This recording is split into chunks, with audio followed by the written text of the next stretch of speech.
मेरी तरफ से आप सभी को नमस्कार। दोस्तों, आज हम चर्चा करेंगे आईटीबीपी ऐप यानी कि Indo Tibetan border police force की तरफ से बहुत सारी वैकेंसी निकल कर आया है। उसी वैकेंसी के बारे में आज हम डिटेल से चर्चा करेंगे। यहाँ पर पोस्ट नेम दिया गया है head constable telecommunication and constable telecommunication. इन्हीं दो पोस्ट पर वैकेंसी निकल कर आया है। Online application mode will be open. Online form fill up होगा। ऑनलाइन फॉर्म फिलअप का डेट दिया गया है, देखो 1 तारीख 11 महीना 2022 से लेकर 30 तारीख 11 महीना 2022 तक ऑनलाइन फॉर्म फिलअप चलेगा। अभी हम देखेंगे कितने कितने वैकेंसी निकल कर आया है उसके बारे में। यहाँ पर दिया गया है, देखो वैकेंसी के डिटेल्स। हेड कांस्टेबल के लिए मेल के लिए टोटल पोस्ट 107, फीमेल के लिए 19 टोटल पोस्ट दिया गया है और मेल फीमेल मिलाकर 126 वैकेंसी दिया गया है। कांस्टेबल के लिए कांस्टेबल मेल के लिए टोटल वैकेंसी 142, कांस्टेबल फीमेल के लिए 25 वैकेंसी दिया गया है और मेल फीमेल वैकेंसी मिलाकर 167 वैकेंसी निकल कर आया है। उसके बाद देख लेते हैं क्या दिया गया है। यहाँ पर पे स्केल दिया गया है, देखो पे स्केल दिया गया है। हेड कांस्टेबल के लिए 25,500 से लेकर 81,100 तक पे स्केल रहेगा और कांस्टेबल टेलीकम्युनिकेशन के लिए कितना पे स्केल दिया गया है, देखो 21,700 से लेकर 69,100 पे स्केल दिया गया है और इसके बाद अदर अलाउंसेस भी रहेगा, यहाँ पर दिया गया है। दोस्तों, मैं इस नोटिफिकेशन को इस वीडियो के डिस्क्रिप्शन में दे दूंगा। अब वहाँ पर जाके डाउनलोड कर लेना।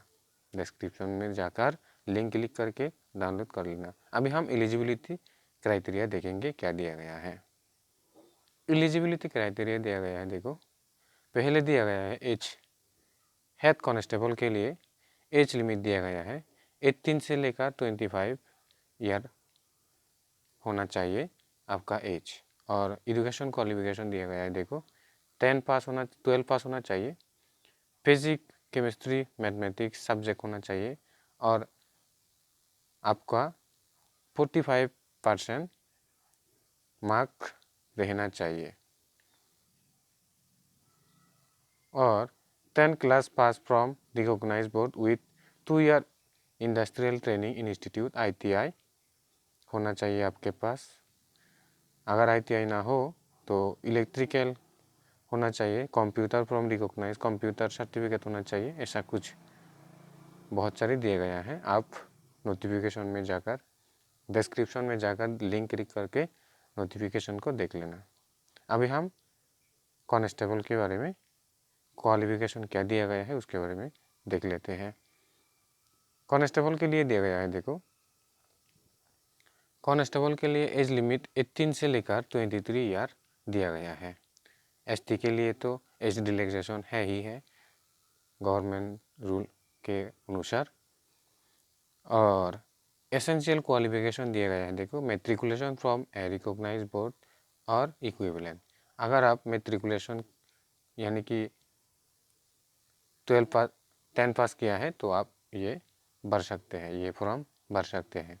उसके बाद डिसायरेबल क्या होना चाहिए, डिप्लोमा और certificate course from industrial training institute ITI का सर्टिफिकेट अगर आपके पास हो तो आपको ज़्यादा प्रेफरेंस दिया गया है, ऐसे बोला जा रहा है। लेकिन अगर आपके पास ITI का सर्टिफिकेट नहीं है फिर भी आप इस एग्ज़ाम में बैठ सकते हैं। अगर आपका माध्यमिक पास यानी कि 10 पास, अगर आप 10 पास किया है तो आप इस एग्ज़ाम को दे सकते हैं अगर आपके पास ITI नहीं है तो, ठीक है। ITI होगा तो प्रेफरेंस ज़्यादा मिलेगा।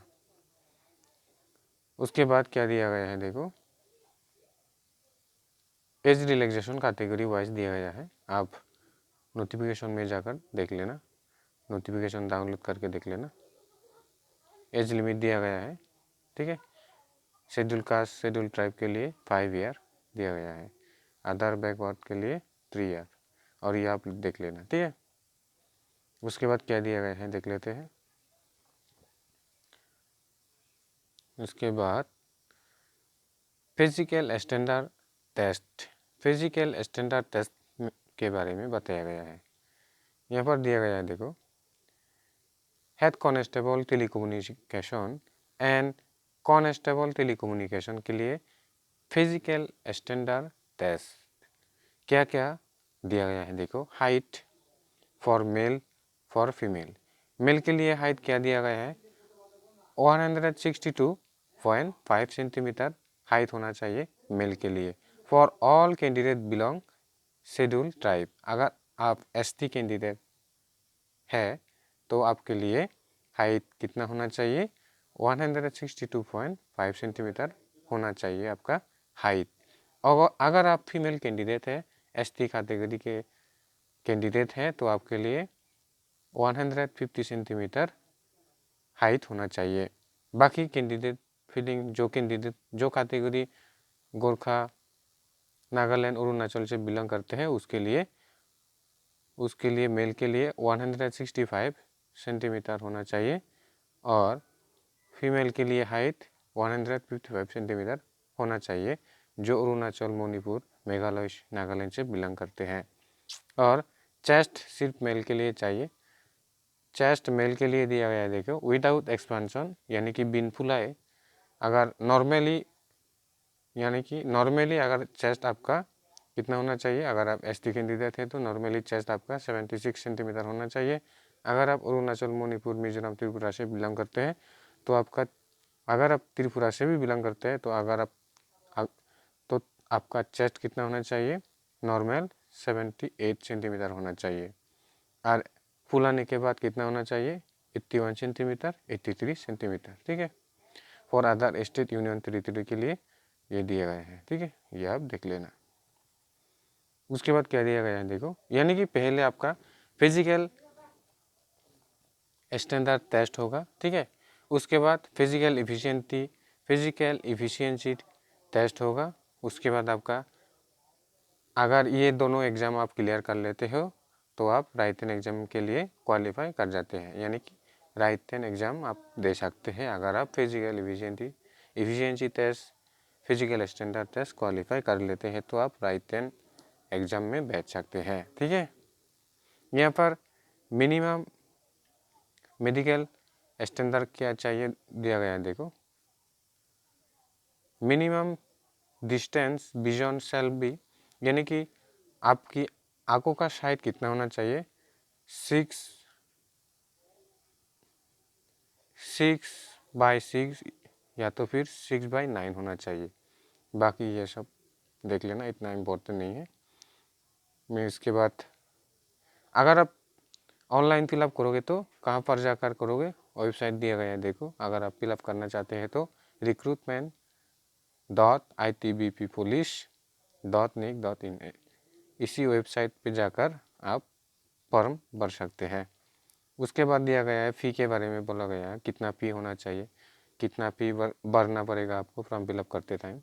यहाँ पर दिया गया है देखो, male candidate belong to UR OBC EWS category के कैंडिडेट है आप, अगर आप UR OBC EWS candidate category का कैंडिडेट है तो आपके लिए फॉर्म भरते टाइम 100 रुपीज़ चार्ज किया जाएगा, यानी कि आप 100 रुपीज़ आपको देना पड़ेगा। अगर आप ST कैंडिडेट है तो आपके लिए कोई भी भरना नहीं पड़ेगा, ठीक है। उसके बाद क्या दिया गया है, ऑनलाइन एप्लीकेशन विल ओपन 1 तारीख 11 महीने तो बताया गया है पहले। उसके बाद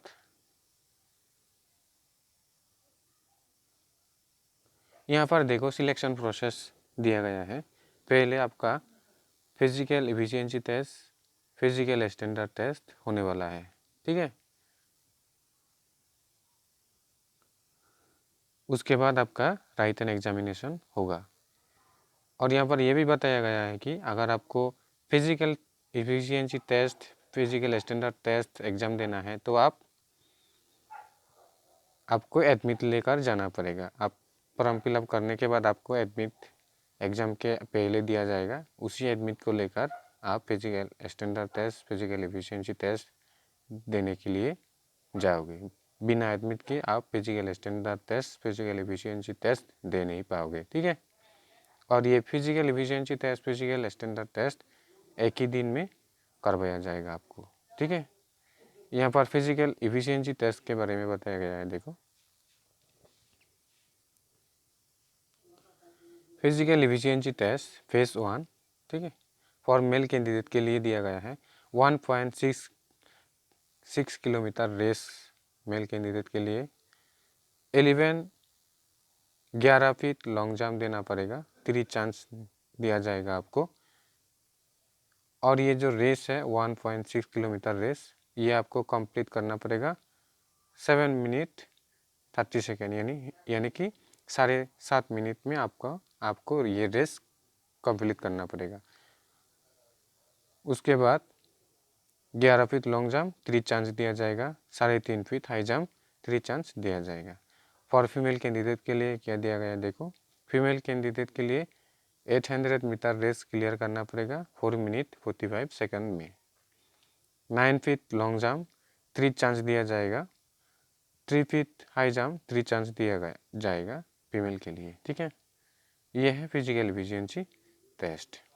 उसके बाद क्या दिया गया है, उसके बाद दिया गया है फिजिकल स्टैंडर्ड टेस्ट, ठीक है। फिजिकल स्टैंडर्ड टेस्ट में क्या क्या होगा, हाइट कितना हो, हाइट आपका हाइट देखेगा। उसके बाद आपका चेस्ट कितना है देखेगा, ठीक है। यही होगा फिजिकल स्टैंडर्ड टेस्ट। उसके बाद फिजिकल स्टैंडर्ड टेस्ट के बाद आपका राइटन एग्जामिनेशन होगा। अगर आप फिजिकल स्टैंडर्ड टेस्ट क्वालिफाई कर लेते हैं तो आपका राइटन एग्ज़ाम हो जाएगा, ठीक है। राइटन एग्ज़ाम के बाद आपका मेडिकल एग्जामिनेशन होगा, उसके बाद आपका सिलेक्शन होगा, ठीक है। अभी राइटन एग्जामिनेशन का सिलेबस देख लेते हैं, ठीक है। सिलेबस दिया गया है, देखो। हेड कांस्टेबल के लिए जनरल इंग्लिश, अगर आप इंग्लिश में देना चाहते हैं, नहीं, इंग्लिश में भी रहेगा, ठीक है, हिंदी में भी रहेगा, ठीक है। General English, general Hindi, 10 question रहेगा, 10 मार्क रहेगा, 10 question 10 mark. General awareness bilingual English Hindi दोनों ही भाषा में आपका रहेगा, ठीक है। 15 क्वेश्चन रहेगा, 15 मार्क। रीजनिंग एबिलिटी बिलिंगुअल, यानी कि इंग्लिश हिंदी दोनों ही भाषा में रहेगा, ठीक है। 15 क्वेश्चन 15 मार्क। फिजिक्स से रहेगा बिलिंगुअल दोनों ही भाषा में, इंग्लिश हिंदी में रहेगा, 20 question 20 mark. Chemistry bilingual 10 question 10 mark. Math bilingual 20 question 20 mark. Total time दिया गया है 2 घंटे। 2 घंटे में आपको ये एग्ज़ाम क्लियर करना पड़ेगा, ठीक है। उसके बाद कांस्टेबल के लिए दिया गया है सिलेबस, देखो। कांस्टेबल के लिए सिलेबस दिया गया है। जनरल इंग्लिश 15 रहेगा, जनरल हिंदी 15 रहेगा, 15 मार्क रहेगा। इंग्लिश का भी 15 मार्क रहेगा। General awareness bilingual Hindi English दोनों ही भाषा में रहेगा, 20 question 20 mark. Reasoning ability bilingual 20 question 20 mark. Quantitative aptitude यानी कि मैथ बिलिंगुअल 30 क्वेश्चन 30 मार्क। कितना टाइम दिया गया है, 2 घंटे टाइम दिया गया है। अगर आप राइटन एग्जामिनेशन क्वालिफाई कर लेते हैं, उसके बाद आपका फिजिकल नहीं मेडिकल टेस्ट किया जाएगा। राइटन एग्जामिनेशन के बाद मेडिकल टेस्ट के लिए आपका मेरिट लिस्ट आएगा, ठीक है। यहाँ पर दिया गया, देखो। आपका मेरिट लिस्ट आएगा राइटन एग्जामिनेशन के बाद। राइटन एग्जामिनेशन के बाद मेरिट लिस्ट आने के बाद आपका मेडिकल होगा। मेडिकल अगर आप क्वालिफाई कर जाते हैं तो आप इस पोस्ट के लिए सिलेक्शन हो जाते हैं, ठीक है। और UR EWS एक्स सर्विसमैन के लिए 35% मार्क्स कैरी करना पड़ेगा राइटन एग्जामिनेशन में। SC ST OBC के लिए 33% मार्क लाना पड़ेगा राइटन एग्जामिनेशन में, ये बताया गया है। ठीक है, तो दोस्तों यही है नोटिफिकेशन। वीडियो अगर अच्छा लगा है तो लाइक शेयर सब्सक्राइब करना। ठीक है, ये देखो वेरिफिकेशन दो, मेडिकल डिटेल, मेडिकल एग्जामिनेशन के बाद आपका वेरिफिकेशन होगा, वेरिफिकेशन के बाद आपका सिलेक्शन होगा। ठीक है, सॉरी, मेडिकल वेरिफिकेशन, मेडिकल होने के पहले आपका वेरिफिकेशन होगा, राइटन एग्जामिनेशन के बाद आपका वेरिफिकेशन किया जाएगा, उसके बाद मेडिकल एग्जामिनेशन होगा, उसके बाद आपका सिलेक्शन होगा। ठीक है, तो दोस्तों यही था इंफॉर्मेशन। दोस्तों अगर वीडियो अच्छा लगा है तो लाइक शेयर सब्सक्राइब करना। ठीक है, थैंक यू फॉर वॉचिंग।